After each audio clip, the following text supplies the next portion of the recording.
قیامت کہہ رہے ہیں سب کے سب، جس کو میدان قیامت کہہ رہے ہیں سب کے سب، نام اس کا مصطفیٰ بازار ہونا چاہیے۔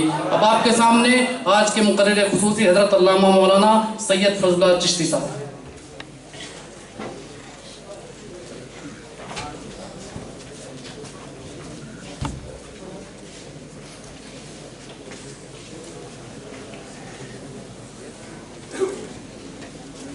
السلام علیکم ورحمۃ اللہ وبرکاتہ۔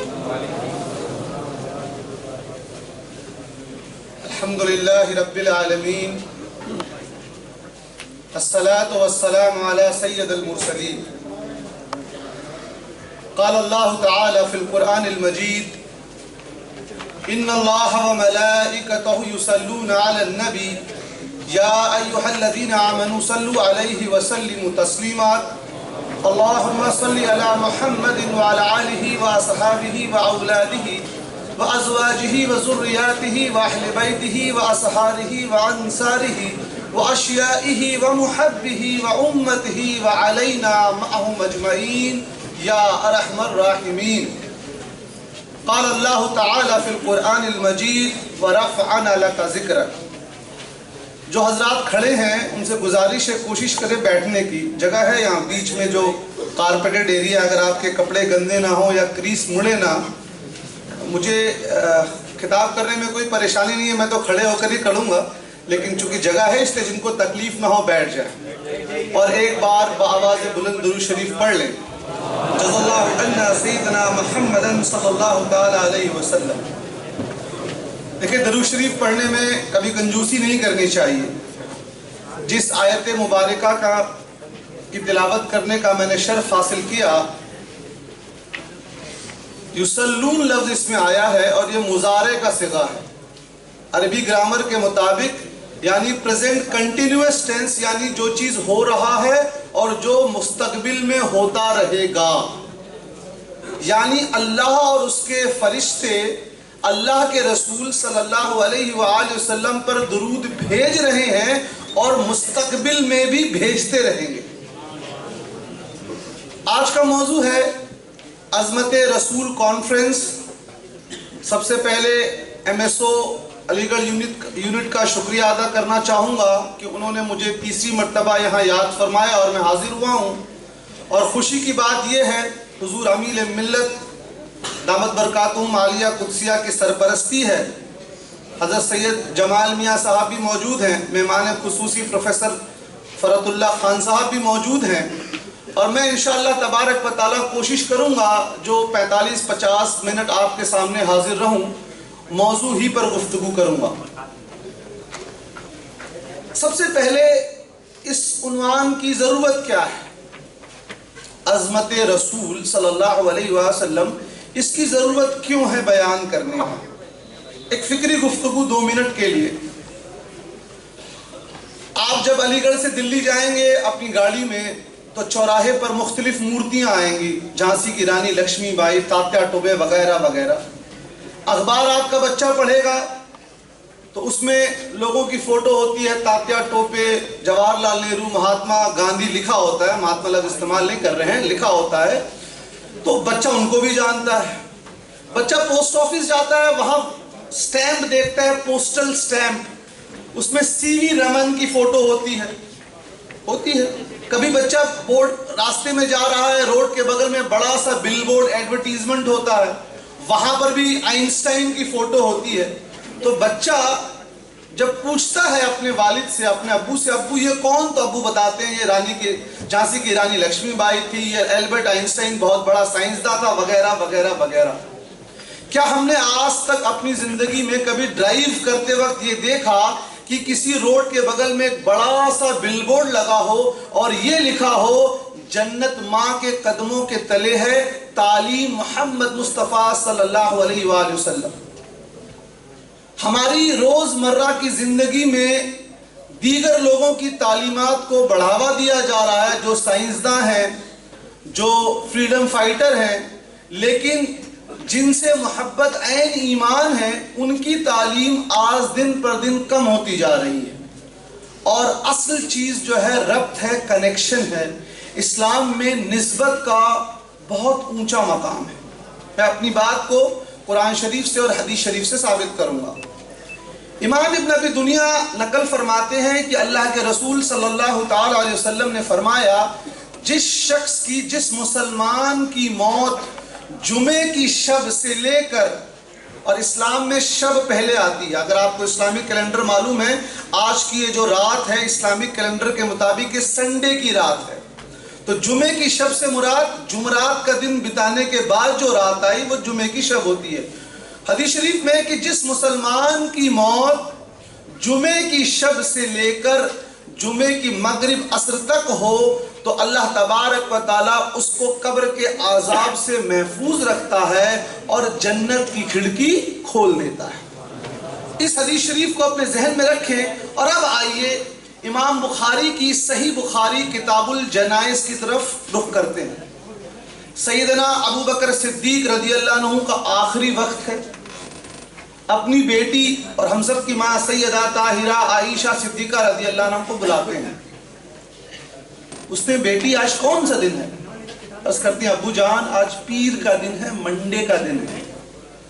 کچھ اور حضور علیہ الصلوۃ والتسلیم کا وصال کون سے دن ہوا؟ کہا ابو جان منڈے کے روز، پیر کے روز. جنت کی خوشخبری کون سے دن کے لیے دی گئی ہے؟ جمعرات کی شب، یعنی جمعے کی شب سے لے کے جمعے کے مغرب تک. غور کیجئے سیدنا ابو بکر صدیق رضی اللہ عنہ دعا مانگتے ہیں، یا اللہ میری موت بھی پیر کے دن دے. دعا تو مانگنی چاہیے تھی جمعے کے لیے کیونکہ جنت کی بشارت جمعے کے لیے دی گئی ہے، لیکن دعا مانگ رہے ہیں پیر کے دن میں. کیوں؟ جب ان کو اس بات کا علم ہوا کہ سرکار علیہ الصلوۃ والتسلیم کا وصال منڈے کے روز ہوا. اور امام قسطلانی مواہب میں نقل کرتے ہیں جب دن کی نسبت سے یہ مقام ہے تو جس کی حضور سے سچی محبت ہوگی اس کا مقام کیا ہوگا. یہ ہم کسی نارمل شخص کی بات نہیں کر رہے ہیں جو 5 سال 6 سال 7 سال درس نظامی میں پڑھا ہو. We are talking about سیدنا ابو بکر صدیق رضی اللہ عنہ, and we must have heard in our Friday sermons his status is بعد الانبیاء افضل البشر. His status is his above all the human beings except the Prophet alayhi salam. He is making this dua to Allah subhanahu wa ta'ala that ya Allah, I wish to die not on Friday but on Monday because Prophet Muhammad sallallahu alayhi wa sallam passed on Monday.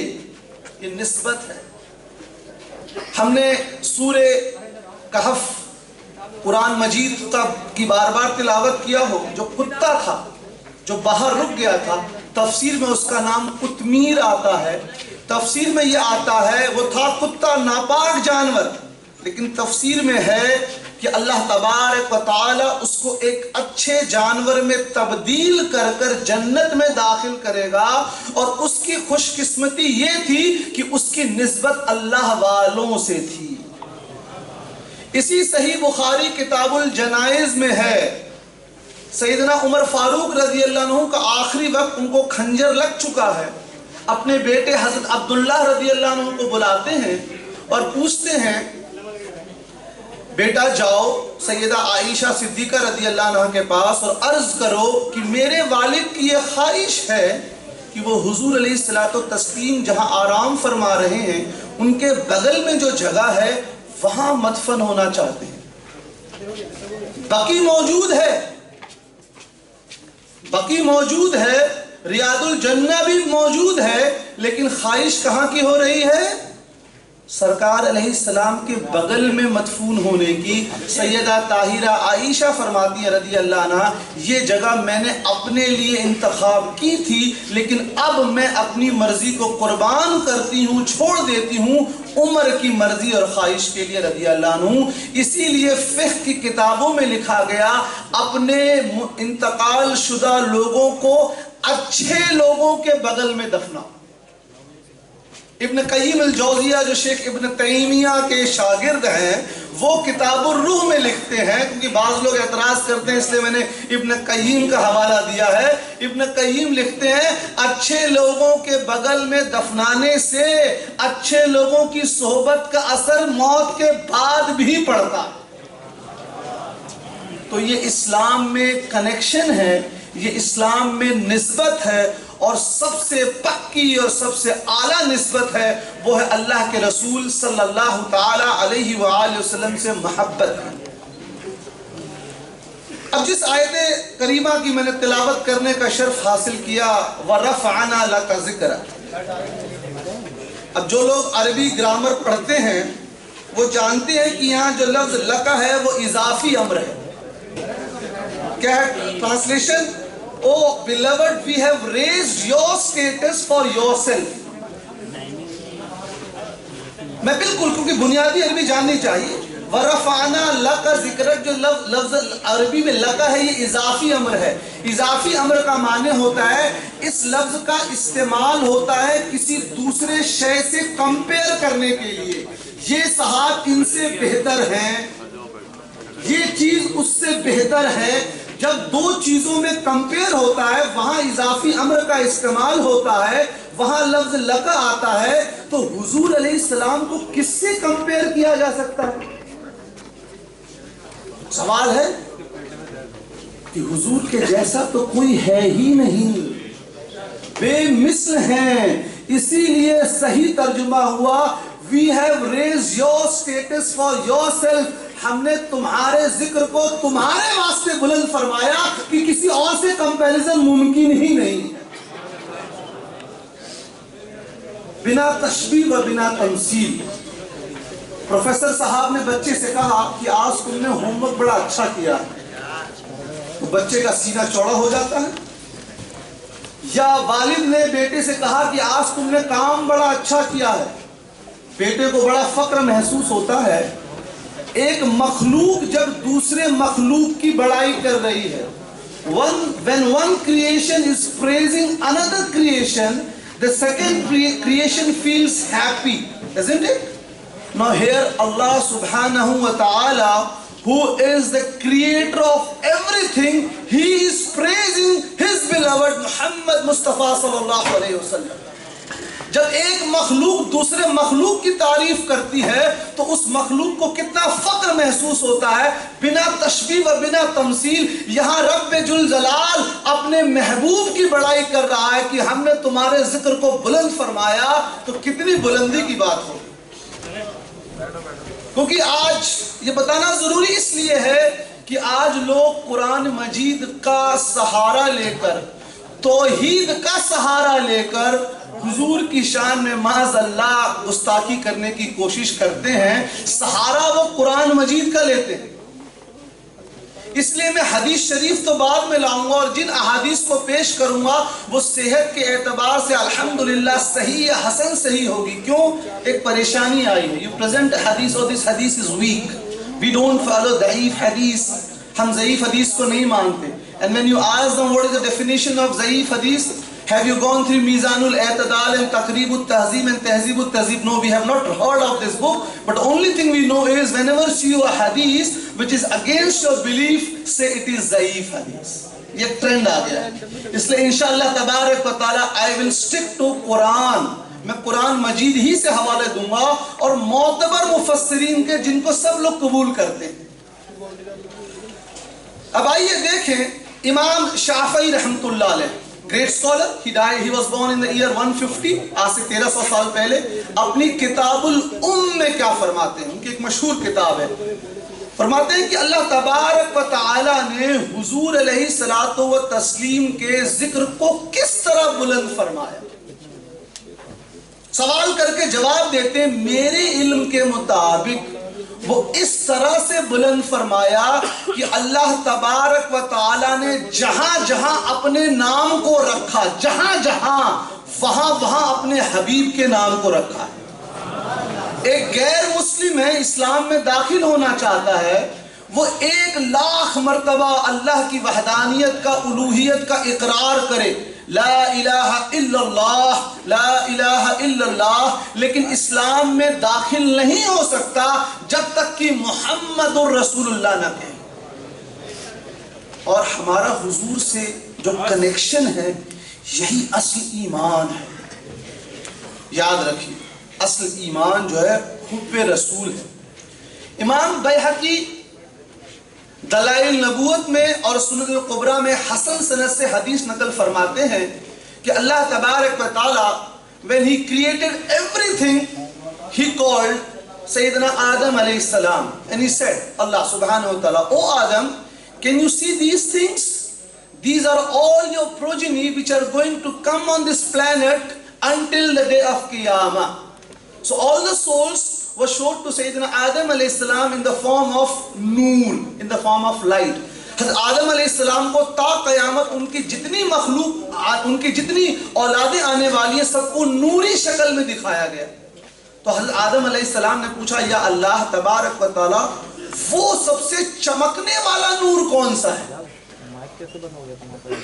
اللہ تبارک و تعالی نے فرمایا اے آدم وہ تمہاری اولادوں میں ہوگا جس کی تخلیق سب سے پہلے ہوئی لیکن جو سب سے اخیر میں آئے گا اور جس کا مقام سب سے بلند ہوگا اور اس کا نام احمد ہے صلی اللہ علیہ وسلم، حضور کا دوسرا نام.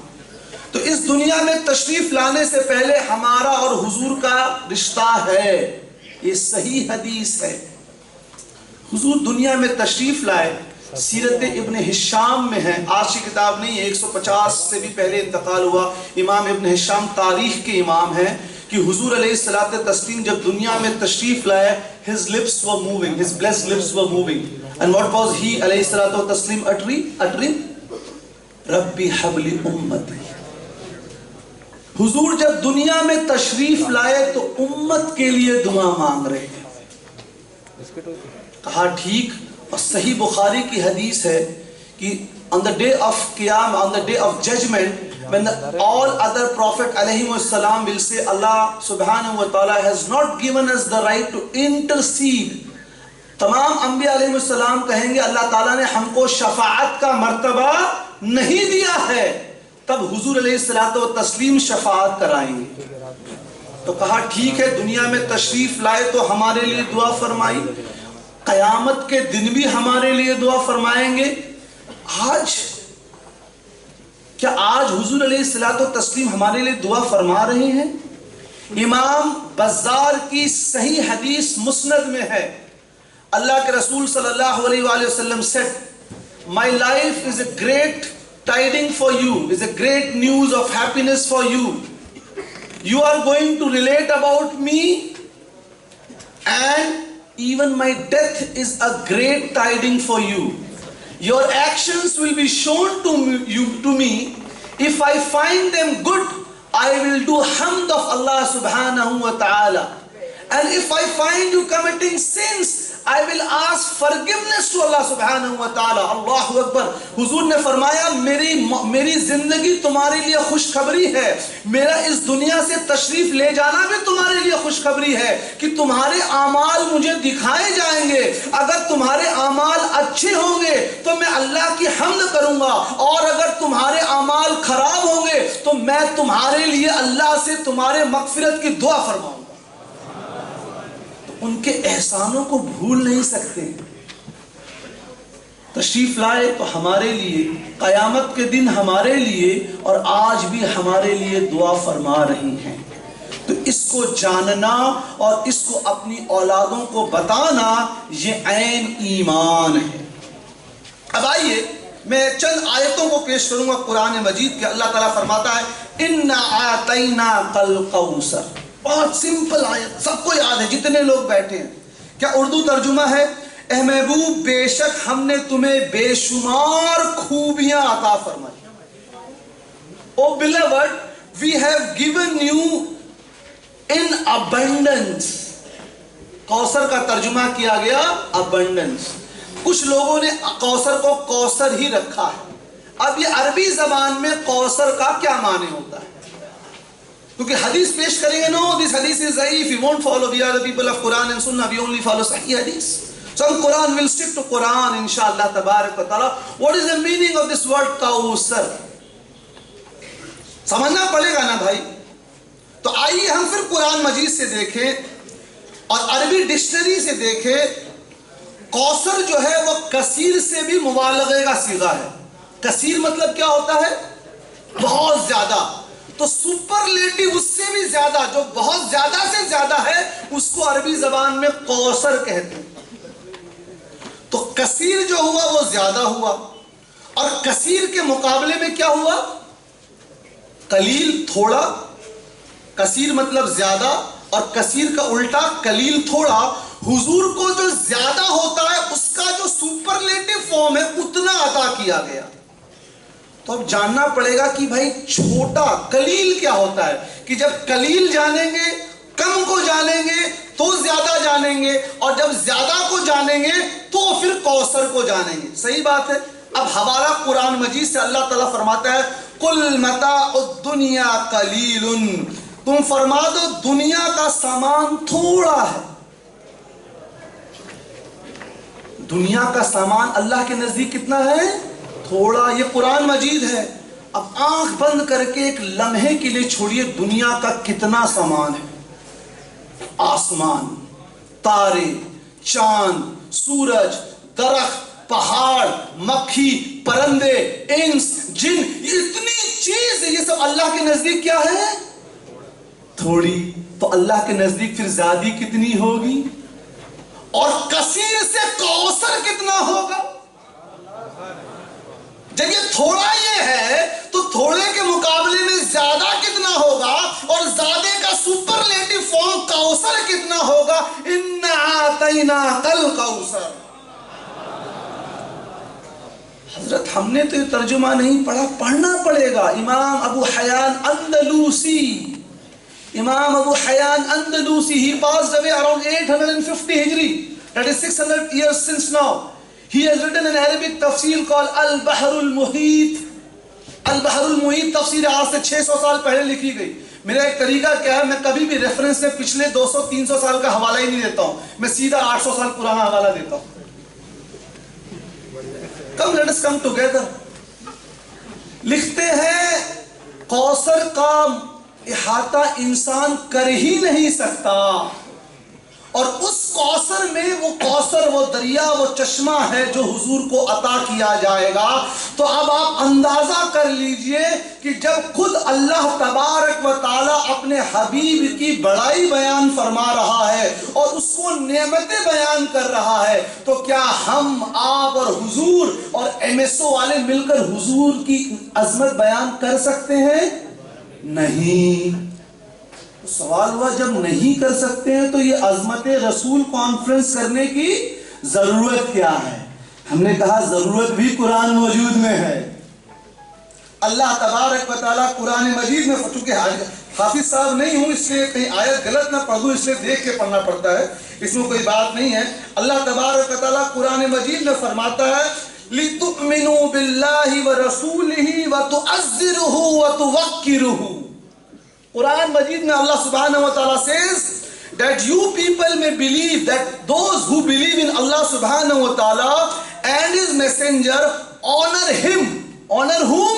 Prophet علیہ الصلوۃ والتسلیم, and respect the prophet. اے لوگوں جو ایمان لائے وہ اللہ کے رسول کو آنر کرو، عزت دو اور ان کی خوبیاں بیان کرو۔ تو پتہ یہ لگا ہم تو اللہ کے بہت ہی کمزور بندے ہیں، ہم سے یہ ہو نہیں سکتا کہ اللہ تعالیٰ نے جس کو اتنا بلند مقام دیا ہو جس کا ہم ادراک نہیں کر سکتے، لیکن چونکہ اللہ تعالیٰ کا حکم ہے کہ ایمان والوں کو حضور کی عزت اور تعظیم بیان کرنی ہے، لہٰذا اس آیت پہ عمل کرتے ہوئے ایم ایس او والوں نے اس جو ہے بزم کو سجایا ہے۔ جاننا چاہیے، اور جان کر ابھی صرف قرآن مجید، ابھی تو ہم حدیث اور مجموع فتاوی ابن تیمیہ بعد میں آئیں گے، ابھی صرف قرآن مجید اور قرآن مجید، کہ بھائی ہم نے تو سوچا ہی نہیں۔ قرآن مجید نے، اب ہم نے دیکھ لیا اللہ تعالیٰ کے نزدیک کثیر کیا ہے، کوثر کیا ہے، اور اللہ کس کو زیادہ سمجھتا ہے۔ اب آئیے، اللہ کے نزدیک عظیم ہم ادراک نہیں کر سکتے کیونکہ چھوٹا دنیا ہے۔ اللہ تعالیٰ قرآن مجید میں فرماتا ہے وَقَانَ فَضْلُ اللَّهِ عَلَيْكَ عَظِيمًا، اور اللہ کا تم پر بڑا فضل ہے۔ فضل کس کا؟ اللہ کا، اور بڑا، اللہ کے نزدیک جو چیز بڑی ہے اس کا ہم ادراک اور اندازہ نہیں کر سکتے. یہ جاننا ضروری ہے کہ آج کل ایک بیماری پھیلی ہوئی ہے کہ حضور اور ہم ایک جیسے ہیں. معاذ اللہ. ارے کیا ہم پر اللہ کا عظیم فضل ہے؟ کیا ہم جب چلتے ہیں تو ہمارا سایہ آتا ہے کہ نہیں آتا؟ مواہب کی وہ حدیث شریف بھول گئے؟ حضور کے پسینے مبارک سے خوشبو آتی تھی. صحیح مسلم کی وہ حدیث بھول گئے کہ پتھر بھی حضور کو سلام پڑھتے تھے. امام بیہقی کی خصائص القبریٰ کی وہ حدیث بھول گئے کہ درخت اپنے جڑ سے نکل کے حضور کو سلام کرنے حاضر ہو گیا. پھر کیسے برابر ہو گئے؟ تو کہا نہیں، حضور بھی چلتے تھے، ہم بھی چلتے ہیں. حضور بھی کھانا تناول فرماتے، ہم بھی فرماتے تھے. ہم نے کہا اے اللہ کے بندے، جب بولو تو سوچ سمجھ کے بولو. اگر ہم اسی لاجک کو الٹا کر دیں کہ تم بھی چلتے ہو اور ایک جانور بھی چلتا ہے، تم بھی کھاتے اور ایک جانور بھی کھاتا ہے، تو پھر تم اور جانور برابر ہو گئے. اگر تم صرف مخلوق ہونے میں برابری کر رہے ہو تو پھر تمہارا کریشن کس سے کیا جائے؟ اللہ تبارک و تعالیٰ نے ہم پر فرض کیا ہے کہ ہم اللہ پر ایمان لائے اور اس کے رسول پر بھی ایمان لائے. یہ جاننا ضروری کیوں ہے؟ دیکھیے آج کل منہ اٹھایا اور کچھ بھی سوال کر دیا. میرے ساتھ ایک انسیڈنس ہوا ہے، بتاتا ہوں. ایک صاحب آئے، کہتے ہیں بھائی قرآن مجید میں مرد کو یہ اختیار دیا گیا ہے کہ وہ 2 شادی کرے یا 3 کرے یا 4 کرے، 1 سے لے کے 4 تک کر سکتا ہے، لیکن شرط یہ ہے کہ تمام بیویوں میں عدل کرے، برابری کے حق ادا کرے. میں نے کہا جی بالکل. کہا میں نے ایک جگہ پڑھا ہے کہ سیدنا علی بن ابی طالب کرم اللہ وجہ الکریم کو اللہ کے رسول صلی اللہ علیہ وآلہ وسلم نے یہ فرمایا، اے علی، جب تک فاطمہ زندہ ہے رضی اللہ عنہ، تم کوئی دوسری بیوی مت کرنا. میں نے کہا جی.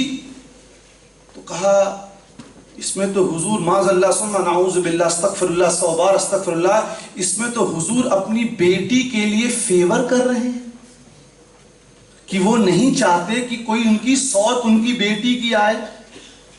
میں نے کہا توبہ کرو، اپنی لا علمی پر پہلے رو. اور حضور تو عادل ہیں، عدل فرمانے والے ہیں، امین ہیں، ایماندار ہیں. تم نے یہ کیوں سوچا؟ اگر تم ہمارے علماء کے پاس گئے ہوتے تو تم کو جواب ملا ہوتا.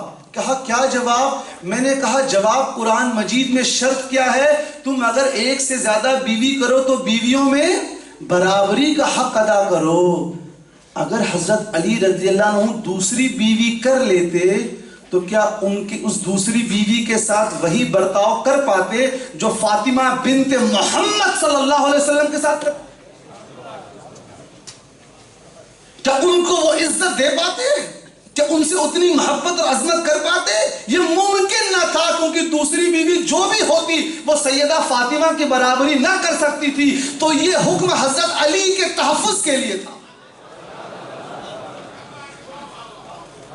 ارے ہم نے تو یہ سوچا ہی نہیں. ارے یہ سوچو کہ تب جب تمہارے دل میں حضور کی محبت ہوگی، جب تم کو معلوم ہوگا کہ کوئی بھی ایسا خیال جو ذہن میں آئے جو معاذ اللہ حضور اور صحابہ اور اہل بیت کے خلاف ہو، تو فوراً توبہ کرنا پڑے گا. اسی لیے کتابیں پڑھنی چاہیے. اب آئیے ایک اور، میرے ذہن میں ایک واقعہ آیا اس لیے منا دیا. اب آئیے ایک اور آیت کی طرف ہم اشارہ کریں. ابھی صرف قرآن شریف کی آیت کہ اللہ نے اپنے حبیب کو کتنا عظیم رکھا ہے، صرف قرآن. اللہ تبارک و تعالیٰ قرآن مجید میں ایک اور جگہ فرماتا ہے،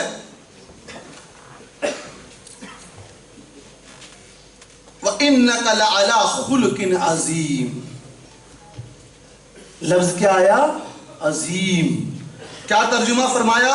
اور بے شک تمہاری خصلت بڑی شان والی ہے. اب جس چیز کو اللہ تعالیٰ بڑی شان والی بتائے، کیا ہم اور آپ اس کا ادراک کر سکتے ہیں؟ ہم صرف قرآن مجید کا اب تک ہم نے 5 آیتوں سے، ابھی ہم اور دے سکتے ہیں لیکن صرف 5 آیتوں سے ہم نے یہ بتایا کہ دیکھیے اللہ تعالیٰ نے اپنے حبیب کو کیا مقام اور مرتبہ عطا کیا ہے. اور بتا دوں یہ مقام اور مرتبہ ہر آنے والا دن، ہر پچھلے دن سے حضور علیہ السلام کے لیے اونچا ہے، بہتر ہے. معلوم ہے کہ نہیں؟ قرآن مجید میں ہے. ہر آنے والا دن اللہ کے رسول صلی اللہ علیہ وسلم کے لیے is better. Every coming day is better, is going to raise the status of the Prophet alayhi salam to a much more higher level than the preceding day, and this is also from Quran Majid. تو سب سے پہلے یہ بات ذہن میں بیٹھ جائے کہ حضور کو ہم عام انسان نہ سمجھیں، یہ بات سمجھ میں آ جانی چاہیے۔ کہا ٹھیک ہے، آپ قرآن مجید سے آپ ایک اور حوالہ سنیے، اور اس میں آپ کو تھوڑی سی توجہ پڑے گی، وہ اس لیے کہ اس میں بھی عربی گرامر کا ایک بہت ہی امپورٹنٹ اصول میں بتانے والا ہوں۔ آپ دیکھیے قرآن مجید میں ہے وَنَحْنُ أَقْرَبُ إِلَيْهِ مِنْ حَبْلِ الْوَرِيدِ، ہے نا؟ کیا ہے translation? We are nearer to you than your jugular vein. ہم تمہارے شہ رگ سے زیادہ قریب ہیں۔ یہاں جسمانی اور ڈسٹنس قربت نہیں ہے، ہمارا عقیدہ ہے اللہ موجود لا مقام. Allah is free from all spatial locations and directions. So the qurbat, the closeness means He knows everything which we are thinking, which we are planning, which we are going to do and which we have done. Fine. اللہ تبارک و تعالی ہمارے شہ رگ سے زیادہ قریب ہے. ہم کیا سوچتے ہیں، کیا ارادہ کرتے ہیں، کیا کریں گے، کیا کر چکے، سب کچھ جانتا ہے اللہ تعالیٰ. یہ ایمان ہے ہمارا. اب آئیے دیکھیں اللہ تعالیٰ قرآن مجید میں کیا فرماتا ہے. سورہ نساء میں اللہ تعالیٰ فرماتا ہے وَلَوْ أَنَّهُمْ إِذْ ظَلَمُوا أَنفُسَهُمْ جَاءُوكَ فَاسْتَغْفَرُوا اللَّهَ وَاسْتَغْفَرَهُ لَوَجَدُوا اللَّهَ تَوَّابًا رَحِيمًا. اے لوگوں، جن لوگوں نے اپنے نفس پر ظلم کیا، جن لوگوں نے گناہ کیا ہے، غلطیاں کی ہیں، وہ اللہ سے معافی مانگے اور اس کے بعد اللہ کے محبوب کے پاس جائیں اور ان سے ریکویسٹ کریں کہ آپ ہمارے لیے اللہ تعالیٰ کی بارگاہ میں دعا کریں، ہمارے غلطی کی معافی مانگے. اور جب رسول تمہارے لیے دعا کرے گا تو اللہ معاف کر دے گا. چھوٹا سا سوال، جب اللہ تعالیٰ شہ رگ سے زیادہ قریب ہے تو حضور کے پاس کہیں کو بھیج رہا ہے؟ ہم نے بھی سوال کر دیا جیسے تم نے حضرت علی رضی اللہ عنہ کے متعلق کیا تھا. ہمارا بھی حق ہے کہ نہیں؟ اور ہم تو صرف قرآن مجید پیش کر رہے ہیں. نہیں، وہ تو صرف اس زمانے کے لیے تھا جب حضور زندہ تھے. یہ جواب آتا ہے، مجھے معلوم ہے نا، کیونکہ میری پوری پی ایچ ڈی نہیں پہ ہے. نہیں، آج کے لیے نہیں ہے. میں نے کہا بھائی سوچ لو. ہاں، ہم نے کہا یعنی حضور جب زندہ تھے. ہاں. تو قال رسول اللہ صلی اللہ علیہ وسلم الانبیاء احیاء فی قبورہم یصلون. رواہ امام بیہقی. حضور علیہ الصلوۃ والتسلیم said all the prophets are alive in their grave and praying to their Lord. اللہ کے رسول علیہ السلام نے فرمایا تمام انبیاء اپنی قبروں میں زندہ ہیں اور نماز ادا کرتے ہیں. اب آپ ہی نے اصول بنایا تھا کہ یہ صرف زندہ کے لیے تھا، ہم نے صحیح حدیث سے ثابت کر دیا کہ حضور زندہ ہے. کہا لیکن یہ حدیث شریف تو قرآن مجید سے ٹکراتی ہے. میں نے کہا کیسے؟ کہا کل نفس ذائقۃ الموت، ہر نفس کو موت کا مزہ چکھنا ہے. تو آج کل ایک ٹرینڈ چڑھا ہے بڑا خطرناک. وہ لوگ جنہوں نے زندگی میں عربی پڑھی نہیں ہے ٹی وی پر آ کر فتوا دے رہے ہیں. آپ لوگ سمجھ رہے ہیں نا؟ ہم اس کے لیے پھر کبھی سیمینار کریں گے. میں نے سید امان میاں سے ریکویسٹ کیا ہے کہ اس ایشو کو ہم کو ٹیکل کرنا ہے. نہیں، دس حدیث contradicts with the Quran so we will not follow this حدیث. ٹھیک بھائی. تو 1400 سال میں اس امت میں حافظ پیدا ہوئے کہ نہیں ہوئے؟ ہوئے ہیں. حافظ قرآن بھی پیدا ہوئے ہیں اور حافظ حدیث بھی پیدا ہوئے ہیں. تو کسی کو یہ حدیث اور اس قرآن شریف کی آیت میں ٹکراؤ نہیں لگا؟ قرآن مجید کی آیت کا کیا مفہوم ہے؟ ہر نفس کو موت کا مزہ چکھنا ہے. اور صحیح حدیث میں حضور علیہ السلام فرما رہے ہیں سارے انبیاء قبروں میں نہ صرف زندہ ہیں بلکہ نماز بھی پڑھتے ہیں. ایک دوسری حدیث میں حضور نے فرمایا ان اللہ تعالی قد حرم علی الارض ان تقل اجساد الانبیاء. رواہ امام بیہقی. اللہ تبارک و تعالی has forbidden the earth from damaging the body of the prophet علیہ السلام. اللہ تعالیٰ نے زمین پر حرام کر دیا ہے کہ انبیاء علیہ السلام کے جسموں کو نقصان پہنچائے. اب کیا کریں گے؟ اس قرآن شریف کو، آیت کو اس حدیث شریف سے کیسے تطبیق دیں گے، ریکنسیلیشن کریں گے؟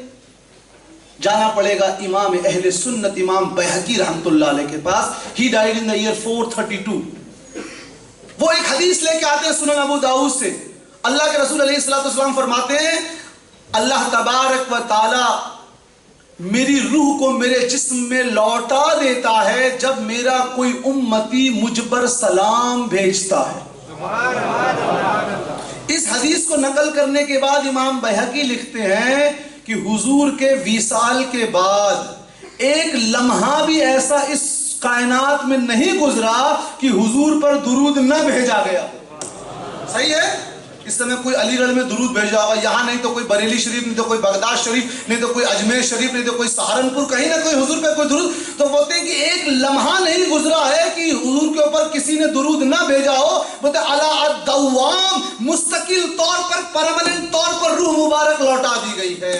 تو کہا وہ جو قرآن شریف کی آیت ہے کہ ہر نفس کو موت کا مزہ چکھنا ہے، وہ بالکل حق ہے کہ ایک لمحے کے لیے حضور علیہ الصلوۃ والتسلیم کی روح مبارک نکالی گئی تھی، لیکن اس کے بعد ہمیشہ کے لیے لوٹا دی گئی ہے۔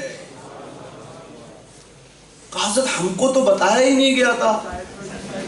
بھائی دیکھیے یہ بہت ضروری بات ہے، حضور کی محبت عین ایمان کیوں ہے؟ امام قسطلانی نقل کرتے ہیں امام بخاری کے حوالے سے، ایک جاسوس آیا مکہ شریف میں، حضور کو دیکھنے آیا اور صحابہ کو دیکھ کر گیا اپنے بادشاہ کے پاس، اور کیا کہا؟ کہا اے بادشاہ تم ان لوگوں سے جنگ میں جیت نہیں سکتے ہو۔ کہا کیوں؟ کیا ان کے پاس اونٹ بہت ہے؟ کیا ان کے پاس ہتھیار بہت ہے؟ گھوڑے بہت ہیں؟ تلوار بہت ہے؟ کہا نہیں۔ کیا وہ لوگ بڑے لہیم سہیم موٹے ہیں، طاقتور ہیں؟ کہا نہیں۔ کہا پھر ہم ان سے کیوں نہیں جیت سکتے؟ کہا ارے وہ لوگ اپنے نبی سے اتنی محبت کرتے ہیں کہ ان کے نبی علیہ السلام جب اپنے منہ مبارک سے لعاب دہن نکالتے ہیں تو وہ زمین پر نہیں گرتا ہے، وہ ہاتھوں میں لے کر چہروں پر ملتے ہیں۔ تو جو لوگ اپنے نبی سے اتنی محبت کرتے ہیں وہ کیسے دشمن کو ان تک پہنچنے دیں؟ یہ صحابہ اکرام تھے، کسی درس نظامی میں 5 سال نہیں پڑھے تھے، کوئی نہ بولے کہ نہیں صحابہ کو معاذ اللہ معلوم نہیں تھا۔ کیا ان سے زیادہ ہم نے حضور کو سمجھا اور قرآن مجید کو سمجھا؟ صحابہ اکرام بتائیے قرآن مجید میں کہاں ہیں، یا سرکار علیہ السلام نے کہاں فرمایا کہ جب میرے منہ مبارک سے لعاب دہن نکلے تو تم اس کو ہاتھوں میں لے لو؟ پورے قرآن مجید میں ایک آیت نہیں ہے، پورے حدیث شریف میں ایک آیت ایسی حکم نہیں ہے۔ پھر صحابہ اکرام اس پہ کیوں عمل کر رہے تھے؟ وہی تو وزر، وہی عظمت کرو اور ان کا وقار بیان کرو، یہ جاننا ضروری ہے۔ اب ایک آیت کی طرف میں آنا چاہوں گا، ایک بار درود شریف پڑھ لیں۔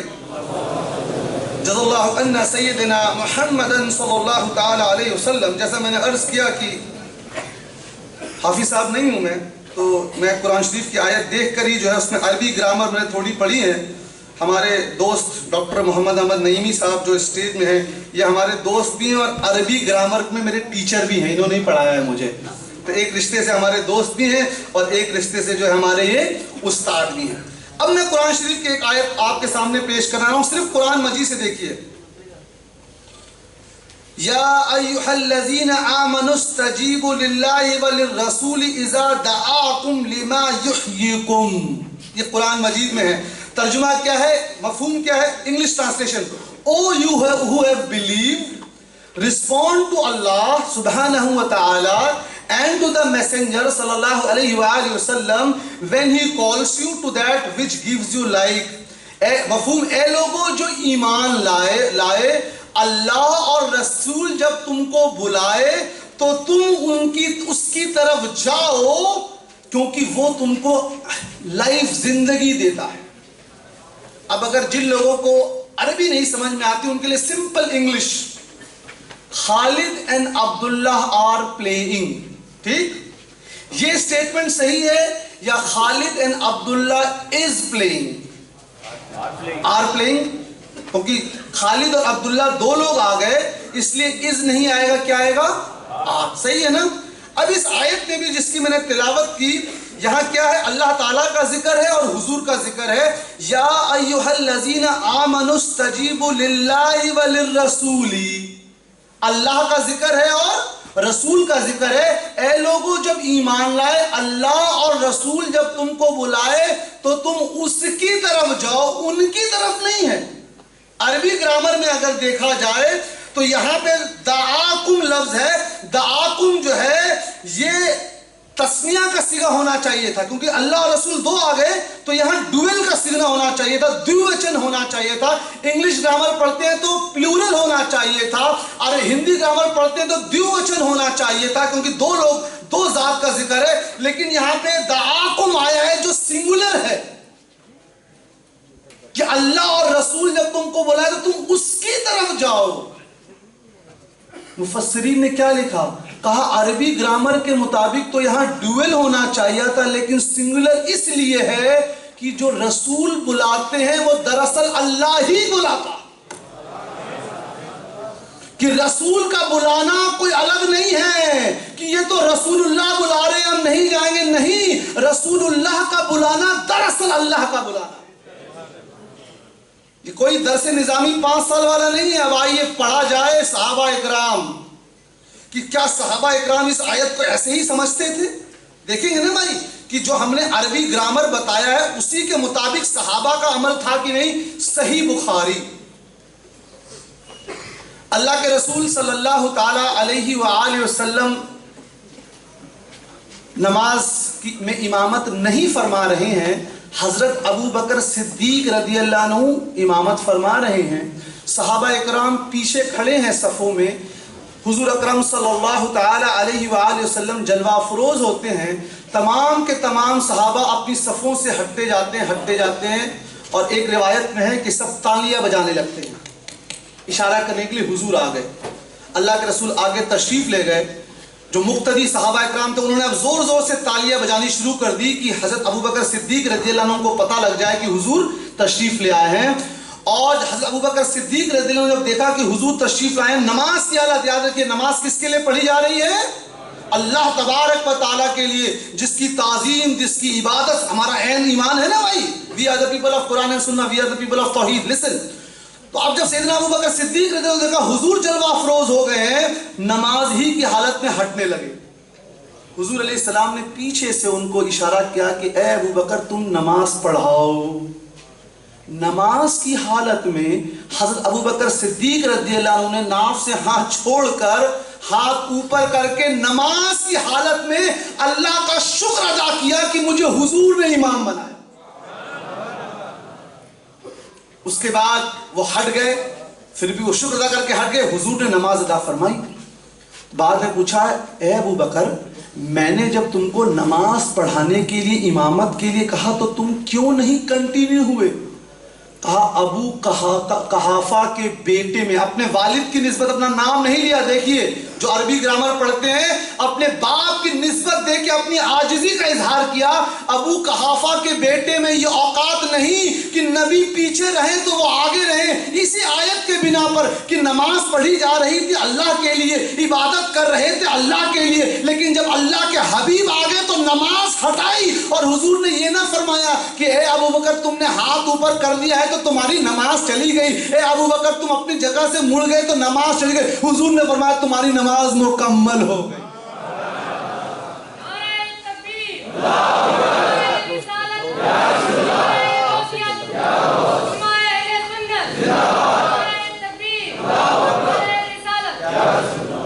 اب آپ دیکھیے ایک اور حدیث شریف جس کو امام ابن حبان نے اپنی صحیح میں نقل کیا، غور کیجئے بھائی، سب علماء حضرات بیٹھے ہیں ماشاءاللہ ہمارے البرکات سے، ان سے پوچھ لیجئے کہ حضرت اگر کوئی شخص ناپاکی کی حالت میں آ گیا، جنابت، غسل جنابت واجب ہو گیا، تو اب کتنے وقت کے بعد اس کو فوراً غسل کرنا ہے؟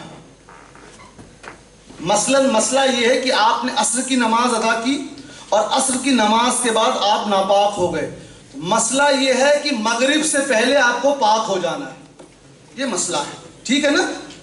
اب آئیے اس حدیث شریف پر غور کریں۔ حضرت حنظلہ رضی اللہ عنہ، نام سنا ہوگا، صحابی ہیں، اور ان کی کیا خاصیت ہے؟ کس نے غسل دیا تھا ان کو؟ فرشتوں نے۔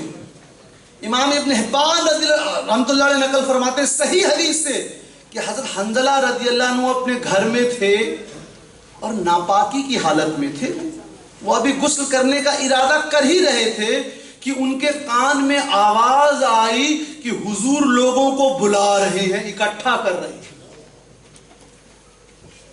سوچا حضور کے پاس جاؤں کہ پہلے غسل کروں. مسئلہ ہے کہ نہیں ہے؟ بڑا باریک مسئلہ ہے.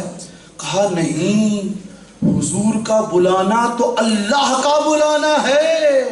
ناپاکی کی حالت میں گئے، جنگ میں شرکت کی اور شہید ہو گئے.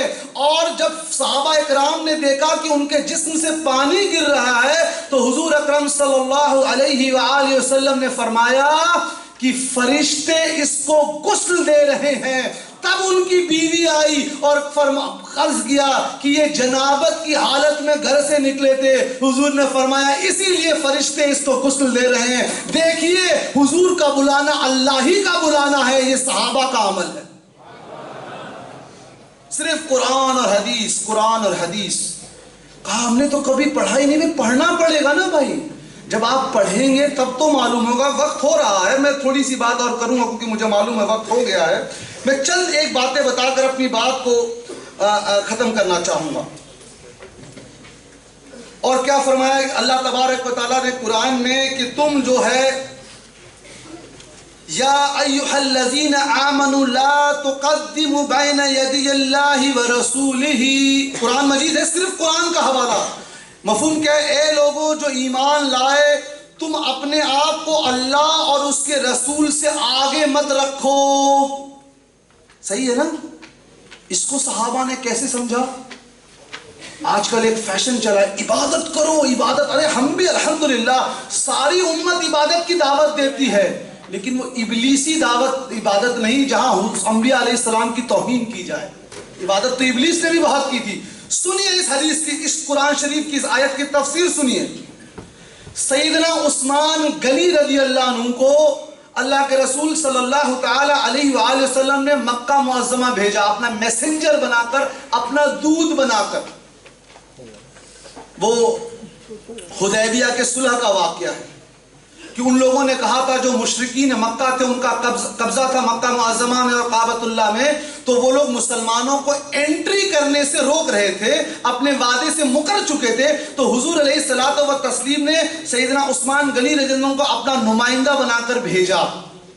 تو ان لوگوں نے کہا کہ ہم تو وعدہ کیے تھے کہ اس سال مسلمانوں کو انٹری دیں گے، لیکن ہم نہیں دے پا رہے ہیں، ہم اگلے سال سے دیں گے. لیکن اے عثمان، تم چونکہ آ گئے ہو، تم چونکہ مکہ معظمہ میں آ گئے ہو، تم طواف کر سکتے ہو. عبادت کا موقع ہے نا. عبادت کس کے لیے؟ اللہ تبارک و تعالیٰ کے لیے. طواف کا کتنا ثواب. سیدنا عثمان رضی اللہ عنہ نے فرمایا اے لوگو، حضور نے طواف نہیں کیا ان سے پہلے اور ان سے بنا اجازت کے میں طواف نہیں کروں گا. اگر میں 100 سال بھی مکہ میں رہوں تو میں طواف نہیں کروں گا جب تک محمد رسول اللہ طواف نہ کر لے صلی اللہ تعالی علیہ وسلم. آج اشارہ کیا جا رہا ہے یہ مت کرو. حضور ہم جیسے کیا ہے بھائی، کون سی تعلیم دے رہے ہیں؟ میں ایک انٹلیکچوئل سیمینار میں گیا، بات ختم کروں گا، مجھے اشارہ ضرور کر دیجیے گا بھائی صاحب. کہا بھائی we have to revive the امہ، ہم کو امت میں بدلاؤ لانا ہے. Very good, fine. میں بات کر رہا ہوں B tech M tech P H D in Islamic studies pursuing, تو میں تو بہت اچھے سے اسلامک اسٹڈیز کو سمجھتا ہوں. آئیے بیٹھ کے امت کے ریوائیول کی بات کریں. کہا ٹھیک، پر کیسے ریوائیول ہوگا؟ کہا بھائی دیکھیے پرانے زمانے میں مسلمان سائنٹسٹ بہت آگے تھے تو ہم کو بھی آگے ہونا ہے. میں نے کہا بہت اچھی بات. کہا پرانے زمانے میں خلافت تھی تو ہم کو بھی خلافت ثابت کرنی. میں نے کہا بہت اچھی بات. میں نے کہا میں 2 چیزوں کی طرف توجہ دلانا چاہوں گا. کہا کیا؟ میں سچ بتا رہا ہوں. میں نے کہا پرانے زمانے میں اور 2 چیزیں ہوتی تھی جس کے بارے میں آپ بہت کم ذکر کرتے ہیں. میں نے کہا پرانے زمانے میں لوگوں کی حضور سے محبت بے انتہا ہوتی تھی. اس میں ریوائیول کی بات آپ نے کبھی دیکھی ہے؟ پرانے زمانے میں لوگوں کے اخلاق اور کردار بڑے اچھے ہوتے تھے، سچے ہوتے تھے، اس کے ریوائیول کی بات کی ہے. اتنا زیادہ پولیٹکس کا نشہ چڑھ چکا ہے کہ سرکار علیہ الصلوۃ والتسلیم کی سیرت مبارکہ کو بچوں کو بتایا نہیں جا رہا ہے. تو یاد رکھیے میرے بھائیوں، دوستوں اور بزرگوں کہ اگر ہم چاہتے ہیں کہ امت میں ریوائیول آئے، اگر ہم چاہتے ہیں کہ ہمارے لوگ جڑیں، تو اس کا ایک ہی طریقہ ہے اپنے بچوں کو، اولادوں کو حضور کی محبت بتائیں. دو حدیث شریف بتا کر اپنی بات ختم کروں گا۔ پہلی حدیث شریف جامع الصغیر کی ہے، ضعیف سند سے ہے، لیکن امام ابن صلاح نے اپنے مقدمے میں لکھا ہے کہ ضعیف حدیث فضائل اور مناقب میں قبول ہے۔ اللہ کے رسول صلی اللہ علیہ وسلم نے فرمایا اپنی اولاد کو 3 چیزوں کا علم دو۔ کتنوں کا؟ 3۔ پہلا فرمایا قرآن مجید، دوسرا فرمایا میرے متعلق یعنی حضور کے ذات اقدس کے متعلق، اور تیسرا فرمایا میرے اہل بیت کے متعلق۔ آج جو لوگ یہاں پیرنٹس آئے ہیں میں ان سے ریکویسٹ کروں گا، آپ ایم ایس او جو الحمدللہ ایک بہت ہی یونائٹڈ اسٹوڈنٹس آرگنائزیشن ہے اور میں سے ایک عرصے سے جڑا ہوا ہوں، یہ لوگ اکیڈمک فیلڈ، کرنٹ افیئرس، مسلم سوشل ایشوز، مسلم اکیڈمک ایشوز، ہر فیلڈ میں کام کر رہے ہیں، تو آپ اس سے جڑیے اور اس طرح کے پروگرام کرائیے۔ خیر، جب آپ جائیے اپنے بچوں کو نیند سے اٹھا کر پوچھے بیٹا حضور کے والدین کا کیا نام تھا۔ اگر آپ کا بچہ نہیں بتا پائے تو پوچھے بیٹا پچھلے فرائیڈے کو کون سی فلم ریلیز ہوئی ہے، اور آپ کو پتہ لگ جائے گا ہمارے گھر میں دین کا کیا پیرامیٹر ہے۔ ایک اور حدیث شریف اور اپنی بات ختم کروں گا، کیونکہ میں مبالغہ نہیں کر رہا ہوں، اللہ میں ابھی اپنی بات کا 10% بھی نہیں کہہ پایا ہوں، اتنا مٹیریل تھا، لیکن چونکہ وقت ہو گیا ایک حدیث شریف اور بات ختم۔ اس کو امام ترمذی نے حسن سند نے اپنی جامع میں نقل فرمایا کہ قیامت کے دن اللہ تبارک و تعالی ہر شخص سے 5 سوال کرے گا، ہر شخص سے۔ پہلا، اپنی زندگی کیسے گزاری؟ دوسرا، اپنی جوانی کیسے بتائی؟ تیسرا، what was the source of your income, تم نے پیسہ کیسے کمایا؟ چوتھا، تم نے اس پیسے کو کہاں خرچ کیا؟ اور پانچواں، تم کو جو علم دیا گیا تم نے اس علم پر کتنا عمل کیا؟ تو یاد رکھیے ہر ایک سے صحیح حدیث ہے، ہر آدمی اپنے دل پر ہاتھ رکھے۔ ہم امت کو بدلنے کی بات کرتے ہیں، we talk about intellectual revolution and we talk about the issues facing Muslim ummah, fine، لیکن سیمینار کا مطلب یہ نہیں ہے بیٹھے چپس کھائے پانی پیے اور چلے گئے۔ اگر ہم ریئل میں امت میں ریولیوشن لانا چاہتے ہیں it has to start from our family and from our own self۔ ہم کو اپنے اندر بدلاؤ لانا پڑے گا اور اپنے پریوار میں بدلاؤ لانا پڑے گا، اسی سے امت میں بدلاؤ آئے گا انشاءاللہ تعالی۔ زندگی رہی تو پھر حاضر رہوں گا۔ وجزا اللہ عنا سیدنا محمدا صلی اللہ علیہ وسلم۔ السلام علیکم ورحمۃ اللہ وبرکاتہ۔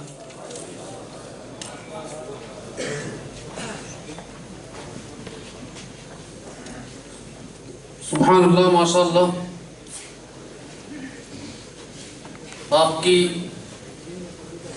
سنجیدہ سماعتوں کو مبارکباد۔ ایک بھرپور خطاب آپ حضرات نے سماعت فرمایا۔ حضرات،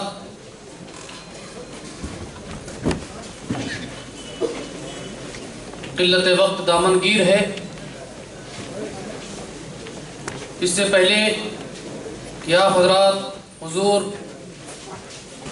امین ملت کے لبہائے مبارک سے صدارتی کلمات سماعت فرمائیں، ہماری آج کی اس بزم کے مہمان خصوصی پروفیسر فرحت اللہ خان صاحب قبلہ رونق منبر ہیں۔ میں انتہائی ادب و احترام کے ساتھ گزارش کروں گا کہ آئیں اور اپنے تاثرات سے ہم سامعین کے جذبات اور حوصلوں میں ایک نئی اڑان پیدا کرنے کی تحریک پیدا فرمائیں۔ میں انتہائی ادب و احترام کے ساتھ گزارش کروں گا، اور حضرات جیسا کہ آپ دیکھ ہی رہے ہیں، اچھے لوگوں کا کمال یہ ہوتا ہے کہ وہ کم وقت میں کس طرح سے اپنی باتوں کو آپ تک پہنچانے کا ہنر رکھتے ہیں، یہ بھی ہم سر سے بہت اچھے سے سیکھتے ہیں، اور ہمارا کام ہے کہ ہم اپنے بڑوں کی روایتوں کی پاسداری بھی کرتے ہیں۔ انتہائی ادب و احترام کے ساتھ گزارش ہے کہ آپ حضرات صدارتی کلمات سے پہلے سر کا اسپیچ سماعت فرمائیں۔